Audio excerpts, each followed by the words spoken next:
Hello, everyone. Welcome back to another episode of the Grow Through It podcast. My name is Julia, and today I will be discussing self-care tips. One of the reasons I wanted to talk about this is because I've been having a hard time since my car accident, but I've been doing lots of self-care lately, and it's putting me in such a better mood and better mindset. I know so many people struggle with lows or seasonal depression this time of year or just throughout the year, and it's really important to find ways to cope through those times. Winter is in full force here, which means less time outside for most people and less sunlight since it gets dark so early in the evening. This can have a major impact on mental health. I know my mood dips a little during this time of year as well. So if you go through this too, or if you experience little dips in your mood throughout the year, or maybe something has happened to you recently and you're going through a tough time right now, I hope this episode can encourage you to do more for yourself and take care of yourself. It is so important to take care of yourself, even if you feel that you don't have enough time.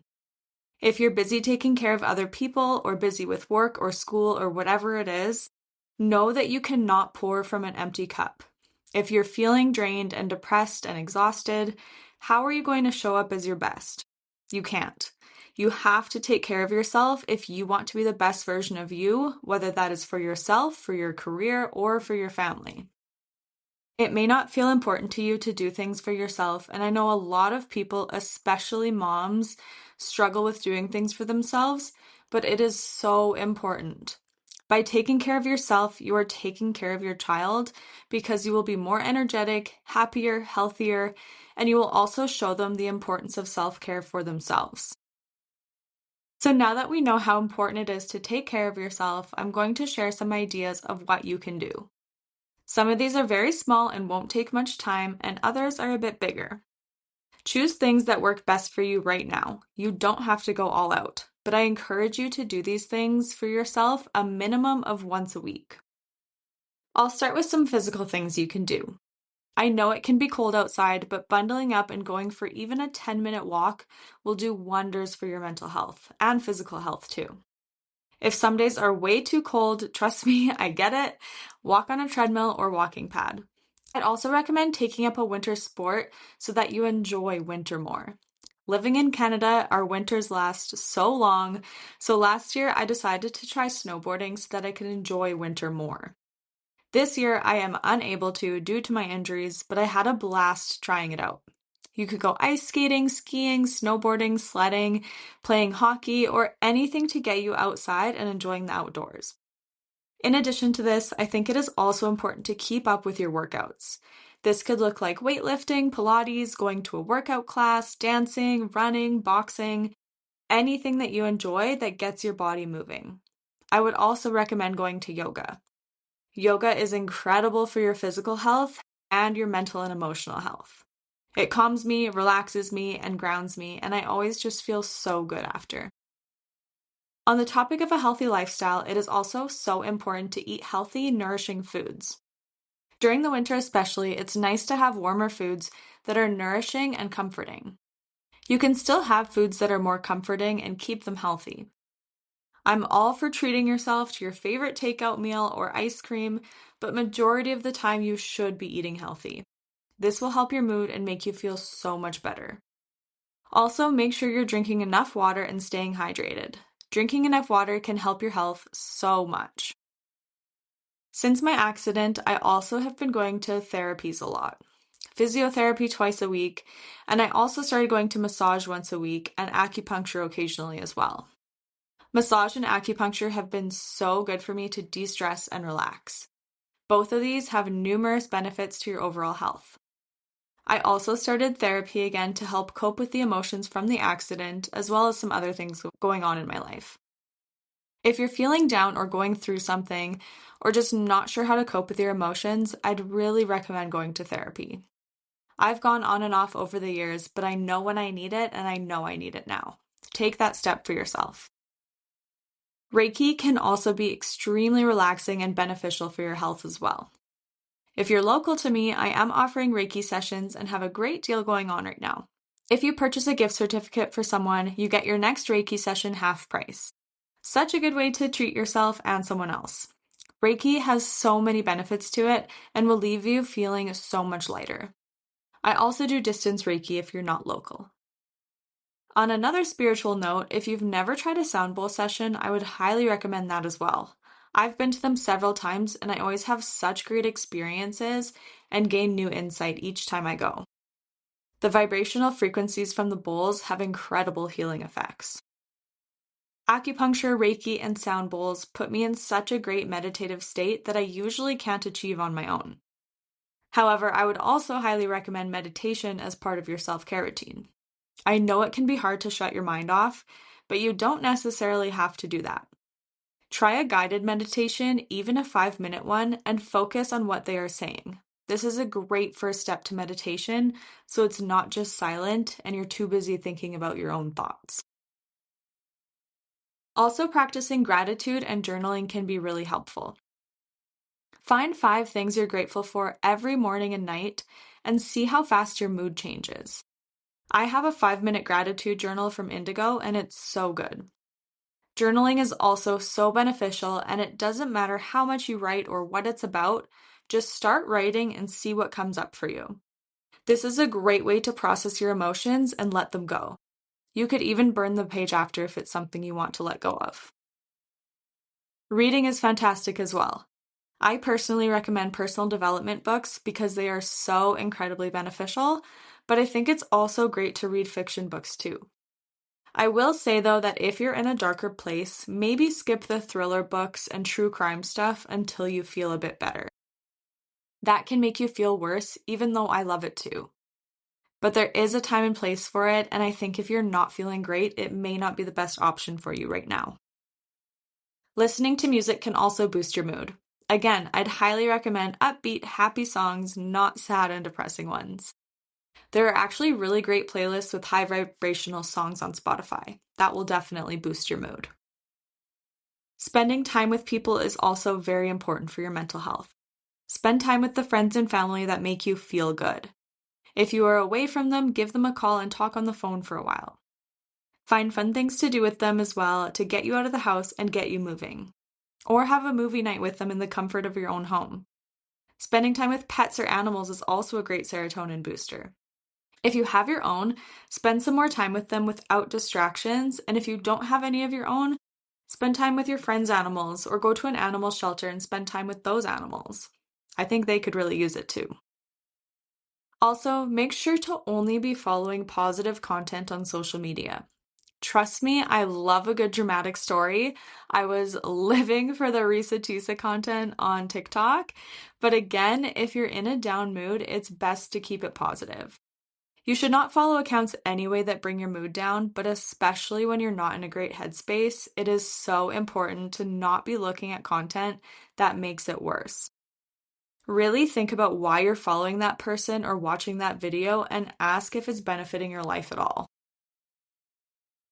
Also, find things that you genuinely enjoy doing and go do them. Try out a new hobby, go to a class, whether it's an art class, exercise class, or maybe something educational. Doing things you enjoy will definitely get your mood up, and if it's around other people, that's even better. I've been really wanting to try out a pottery class and doing more artistic things like drawing. I'd really like to prioritize this in the new year, but I want to try out a couple things before this year ends too. I think art can be very therapeutic and helps build your creativity, which can help in other aspects of your life too. I'm definitely not very artistic. I can't draw very well, but I've always loved to do it anyways. When I was younger, I had a tracing desk and would trace pictures all day long. I also took many art classes growing up. So even if you're not good at it, it can still be really fun. Taking yourself on dates has also been something that I've been doing and have mentioned before on the podcast. Anytime I do this, I always have such a great day and feel so positive and happy after. It really helps build my self-love and self-confidence, and I've been going into it without any expectations, but allowing myself to treat myself to what I want. For example, if I were to be on that date with Paul, what would I love for him to do for me? Would I love if he got me flowers or dessert or a book? If the answer is yes, I do it for myself. You do not need anyone else to do that for you. If you want it, get it. Within reason, of course. I definitely don't do this all the time, but when I actually make time for myself to go on a solo date, I always do this. I've also bought myself flowers many times before, and I love it. Pamper sessions are also a great self-care idea. You can do this by actually going to a spa by yourself or with friends, or if that's a little out of your budget, you can do an at-home spa night. Again, you can do this by yourself or have a little girls' night and do the at-home spa night with friends. You can do face masks, eye gels, have some wines, sing karaoke, whatever you want to do, but nights like these are always so good for the soul. This ties in a little bit with my next suggestion, which is practice good hygiene. Take an everything shower, take a bath, put lotion on your skin every night before bed, wash your hair.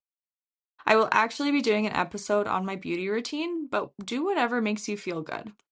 I'd also recommend getting dressed, and if you wear makeup, put makeup on, do your hair however you want, and just make yourself feel good.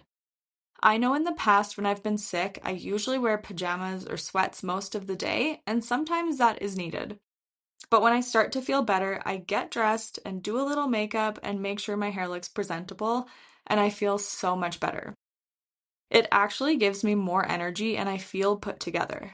Even if I'm not going anywhere, I just feel better. And this can look however you want. If you have a cute sweatsuit and love wearing your hair in a bun, go for it. I don't mean you have to wear your nicest clothes, but try and do things you normally do, even if you're at home. Making sleep a priority is also so important.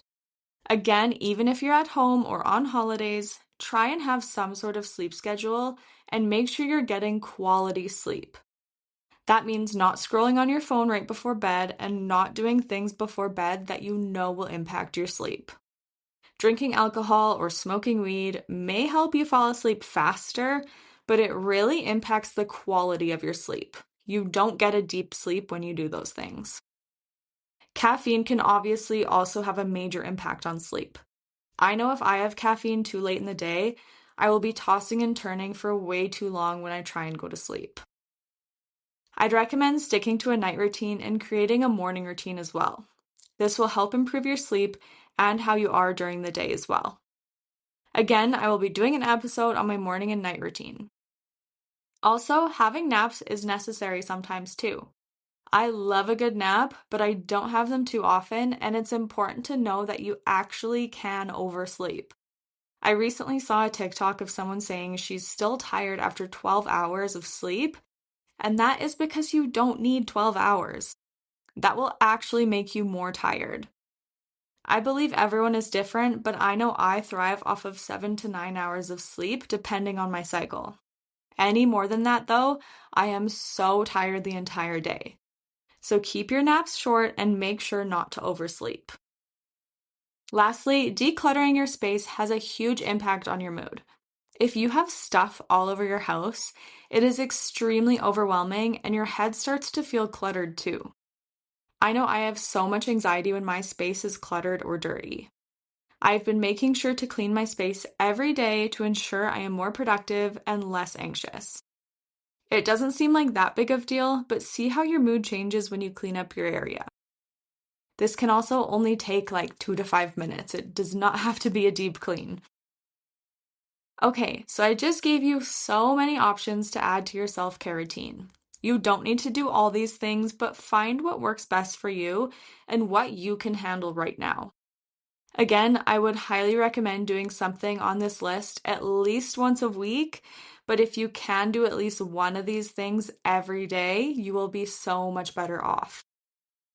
And again, some of these things don't take much time, and some of these things should be in your daily routine anyways, like exercising, eating healthy, and drinking enough water.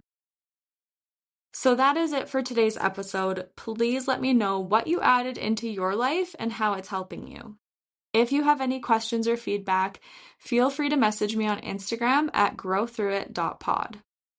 Thank you so much for listening, and remember to prioritize yourself because you are worthy.